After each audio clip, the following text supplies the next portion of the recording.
بسم اللہ الرحمن الرحیم۔ تلک عقبی الذین اتقوا، یہ انجام ہوگا ان لوگوں کا جنہوں نے تقوی اختیار کیا، وعقبی الکافرین النار، اور کافروں کا انجام آگ ہے۔ والذین آتیناہم الکتاب یفرحون بما انزل الیک، اللہ نے توحید پر ایک عقلی دلیل دی نا پہلے کہ اللہ تو ہر چیز پر نگہبان ہے، تمہارے معبود کیا کر رہے ہیں۔ آگے اللہ ایک نقلی دلیل بھی دے رہے ہیں۔ نقل کا مطلب، نقلی سے یہ اردو والا نقلی نہیں ہے، نقل کا مطلب پچھلی آسمانی کتابوں سے، کہ اللہ فرماتے ہیں یہود و نصارہ جن کو ہم نے تورات اور انجیل دی، ان میں کتنے لوگ ایمان لے کر آ رہے ہیں، وہ تورات اور انجیل میں خوشخبریاں دیکھتے ہیں نبی صلی اللہ علیہ وسلم کی، تو ان سے جا کے حالات پوچھو۔ والذین آتیناہم الکتاب، وہ لوگ جن کو ہم نے کتاب دی، یفرحون بما انزل الیک، وہ تو آپ پر کتاب نازل ہونے سے خوش ہیں، لیکن انہی میں کچھ ایسے لوگ بھی ہیں من ینکر بعضہ، جو اس قرآن کے بعض حصے کا انکار کر دیتے ہیں۔ بعض سے کیا مراد ہے؟ قرآن کی کچھ آیتیں ایسی ہیں جو تورات اور انجیل کے احکامات کے تورات اور انجیل میں الگ حکم ہے، قرآن میں الگ حکم ہے۔ تو اہل کتاب میں ایک گروپ وہ تھا جو کہتا تھا کہ یہ قرآن درست ہے، لیکن کچھ احکامات اس کے صحیح نہیں ہے، کیونکہ تورات اور انجیل کے خلاف جا رہے ہیں وہ احکام۔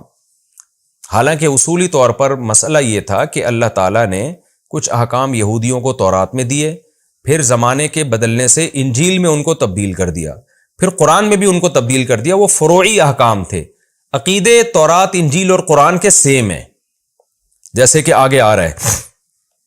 تو اہل کتاب پر رد کیا جا رہا ہے کہ وہ اہل کتاب جو اس کے بعض حصے کا انکار کرتے ہیں فروعی مسائل کی وجہ سے، وہ غلطی پر ہیں۔ کیوں؟ آگے قرآن کہتا ہے قل انما امرت، اے نبی آپ ان سے کہہ دیجئے مجھے یہ حکم دیا گیا ہے ان اعبد اللہ، کہ میں اللہ کی عبادت کروں، ولا اشرک بہ، اور اس کے ساتھ شریک نہ کروں۔ اس مضمون میں تو تورات اور انجیل اور قرآن سیم ہے، باقی فروعی مسائل میں تو زمانے کے لحاظ سے تبدیلی ہو سکتی ہے، وہ تو پھر انجیل والوں کو چاہیے تورات کا بھی انکار کریں۔ تو یعنی قرآن نے ان اہل کتاب کا تذکرہ کیا جو قرآن پر ایمان لاتے ہیں۔ ظاہر ہے وہ اہل کتاب جو ایمان نہیں لائے ان کا تو تذکرہ نہیں ہو رہا، ان کا تذکرہ کیا جن کو جو ایمان لے کر آتے ہیں۔ پھر ان میں دو جماعتوں کا اللہ نے ذکر کیا، کچھ تو ہے جو پورے مسلمان ہو گئے، کچھ کہتے ہیں بھائی یہ پوری کتاب کو ہم نہیں مانتے، لیکن قرآن کے بعض حصے کا انکار پوری کتاب ہی کا انکار ہے اللہ کی نظر میں۔ تو ان کا جواب دیا جا رہا ہے کہ اے نبی آپ ان سے کہہ دیجئے کہ مجھے یہ حکم دیا گیا ہے کہ میں اللہ کی عبادت کروں اور اس کے ساتھ کسی کو شریک نہ کروں۔ تو یہ مضمون تو تورات اور انجیل اور قرآن کا سیم ہے، تو تم کیسے قرآن کے بعض حصے کا انکار کر رہے ہو؟ فروعی مسائل کا انکار کرتے ہو، وہ تو پھر ہر زمانے کے لحاظ سے تبدیل ہوتے ہیں۔